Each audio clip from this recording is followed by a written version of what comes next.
Mas essa pergunta você queria fazer? Eu tô me sentindo idiota, eu preciso. Tipo, eu tô envergonhado, real. Calma que já passa. Tipo, a pergunta é: você já sentiu aquela sensação de querer, sabe, esvaziar a mente, ter um tempo pra você e não conseguir? Ou aquela sensação de falar uma merda e você fala, puta, não era pra eu ter falado isso, mas foi mais forte que você, sabe? Momentos assim. Take 5.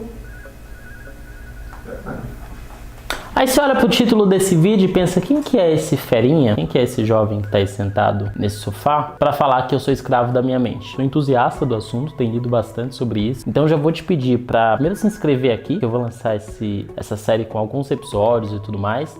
E segundo, precisa comentar aqui embaixo, tá? Porque eu não sou dono da razão nem da verdade, a gente tá aqui aprendendo junto e a ideia é a gente se libertar um pouco da mente de maneira conjunta, aprendendo realmente um com o outro, beleza?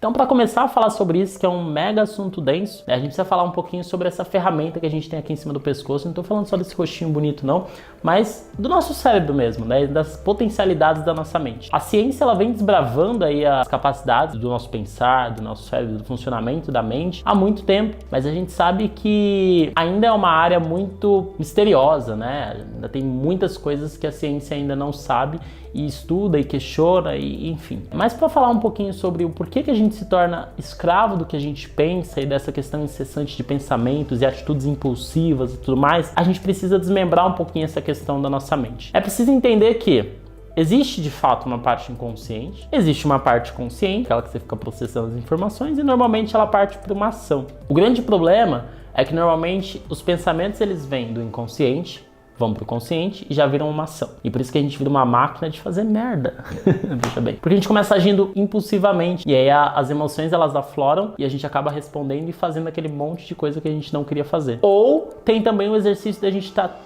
tão cheio de coisa na cabeça que a gente não consegue parar de pensar. Por isso que a gente se torna escravo da mente. Então, para falar um pouquinho sobre isso, a gente vai entrar um pouco vai afundar um pouco na questão do que é o inconsciente. O inconsciente humano, basicamente, ele carrega ali o mais primitivo do que é o nosso instinto, que é o instinto da autopreservação. Então, ali vai estar aquela questão da necessidade de se proteger, de se alimentar, de reproduzir, as coisas mais básicas e primitivas de um animal, no caso, o animal humano. Alguns especialistas chamam da inteligência primitiva, que é aquela coisa bem basicona mesmo, que é o que fica no nosso inconsciente. Só que se fosse só isso, tava bom. Somado a isso, tem toda a bagagem de experiências do que a gente vivenciou, experimentou, os traumas que a gente percorreu ao longo da vida também, e o que a gente aprende. Como o cérebro não tem, é como um computador. Você não vai ficar rodando os programas ali o tempo inteiro, entendeu? Mas eles estão ali instaladinhos. Quando você precisa, você vai executar um arquivo, já abre o programa automaticamente. Basicamente é isso que a mente faz. Ela tira do inconsciente quando é preciso acionar aquilo e traz para o seu consciente. Qual que é o lance? Qual que é a BO que pode dar aí? Normalmente, né, quando a coisa vem do inconsciente pro consciente, que é essa camada que a gente pensa, que a gente sabe o que está acontecendo, a gente não reflete, a gente não trabalha aquele conceito. A gente já transforma numa ação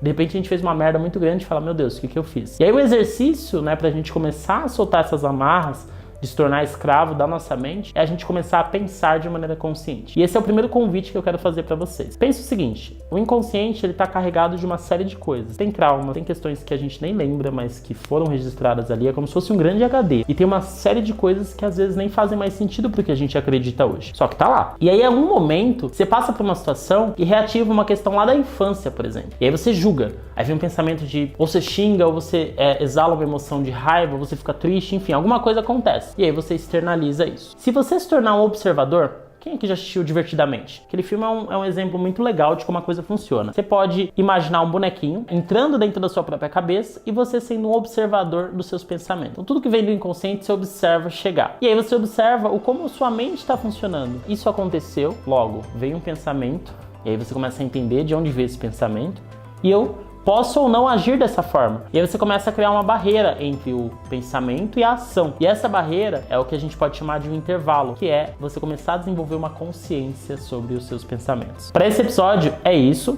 Eu sei que já tem bastante informação e ainda tem muita coisa para falar, mas experimenta fazer esse exercício, que é o exercício de se observar. Pense o seguinte, quando tá dando merda, você vai começar a ter a discussão lá com alguém, ou vai acontecer alguma coisa, ou você tá numa situação de pressão, ou você simplesmente quer acalmar, começa a observar os seus pensamentos. Não precisa fazer nada a respeito. só observar. Normalmente a gente não faz isso. Então veio o pensamento e fala, lá, o pensamento chegando. Para analisar que pensamento que foi esse. E esse é o primeiro exercício pra gente começar a pensar de maneira consciente. Porque depois que a gente sabe o que a gente tá pensando, a gente começa a manipular e a desenvolver conceitos em cima dele e desenvolver ações diferentes. Faz sentido? Então um beijo grande. Se você gostou desse vídeo, já curte, compartilha com os amiguinhos, aquela coisa toda que a gente sempre fala, né? Porque precisa ajudar nós aí.